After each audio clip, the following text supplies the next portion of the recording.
ഞാൻ ഇന്ന് തയ്യാറാക്കുന്നത് ഗോതമ്പ് പൊടി ഉപയോഗിച്ച് വളരെ എളുപ്പത്തിൽ തയ്യാറാക്കാവുന്ന നല്ല ഹെൽത്തിയും ടേസ്റ്റിയുമായിട്ടുള്ള ഒരു പലഹാരമാണ്.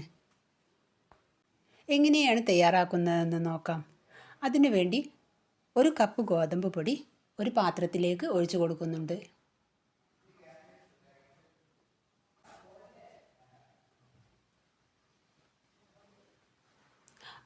ആവശ്യത്തിന് ഉപ്പും ഇട്ടതിന് ശേഷം കൈകൊണ്ട് യോജിപ്പിച്ചെടുക്കുന്നുണ്ട്.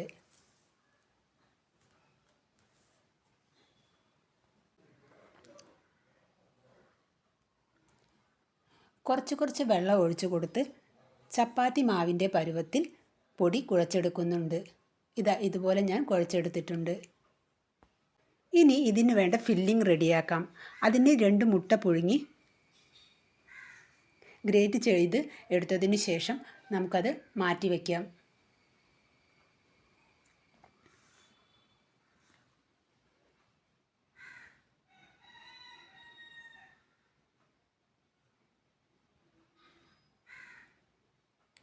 രണ്ട് മുട്ടയും ഗ്രേറ്റ് ചെയ്തെടുത്തിട്ടുണ്ട്. പിന്നീട് പാനിലേക്ക് 2 സ്പൂൺ വെളിച്ചെണ്ണ ഒഴിച്ച് ഒരു സവാള ചെറുതായി അരിഞ്ഞത് ഇട്ട് കൊടുക്കുന്നുണ്ട്. ഒരു പച്ചമുളക് ചെറുതായി അരിഞ്ഞതും ഒന്ന് വഴറ്റിയെടുക്കാം. ഒരു കഷ്ണം ഇഞ്ചി ചെറുതായി അരിഞ്ഞതും ഒരു വെളുത്തുള്ളി ചെറുതായി അരിഞ്ഞതും ആവശ്യത്തിന് ഉപ്പും ഇളക്കി കൊടുക്കുന്നുണ്ട്.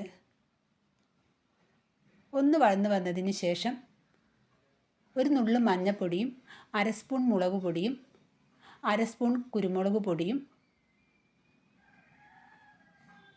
പച്ചമണം മാറുന്നത് വരെ വഴറ്റിയെടുക്കാം.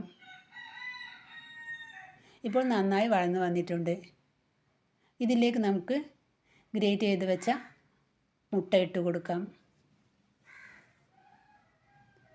പിന്നീട് ഇതൊന്ന് നന്നായി യോജിപ്പിച്ച് കൊടുക്കാം.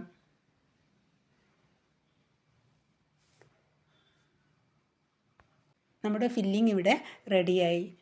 പിന്നീട് ചപ്പാത്തി മാവിൽ നിന്ന് ഒരു ഉരുള എടുത്ത് അത് ഉരുട്ടി പരത്തിയെടുക്കുന്നുണ്ട്. ഈ പലഹാരം ഉണ്ടാക്കുന്നതിന് 2 ചപ്പാത്തി പരത്തിയെടുക്കുന്നുണ്ട്. ഒന്ന് പരത്തിയെടുത്തിട്ട് ഒരു പ്ലേറ്റിലോട്ട് വെച്ച് കൊടുക്കുന്നുണ്ട്. ഇതുപോലെ ഒന്നും കൂടി പരത്തിയെടുക്കാം.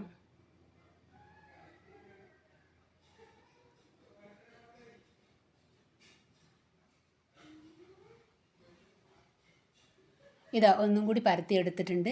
ഇതിന് മീതെ ഫില്ലിങ് വെച്ച് കൊടുക്കാം. ഈ ഒരു ചപ്പാത്തി കൊണ്ട് 4 പലഹാരം ഉണ്ടാക്കാം.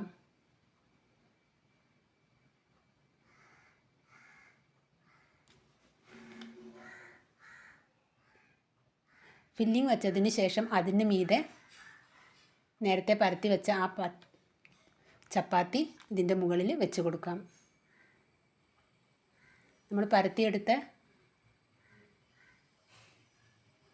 പിന്നീട് ഇത് നമുക്ക് കട്ട് ചെയ്തെടുക്കാം. ഇതുപോലെ ഞാനിനി മുറിച്ചെടുക്കുന്നുണ്ട്.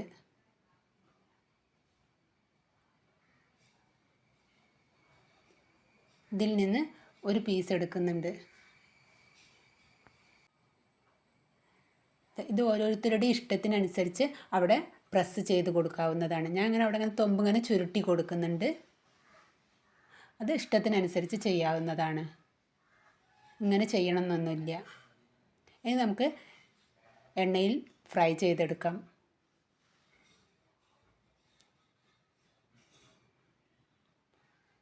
ഒരു സൈഡ് വെന്ത് കഴിഞ്ഞാൽ മറിച്ചിട്ട് കൊടുക്കാം.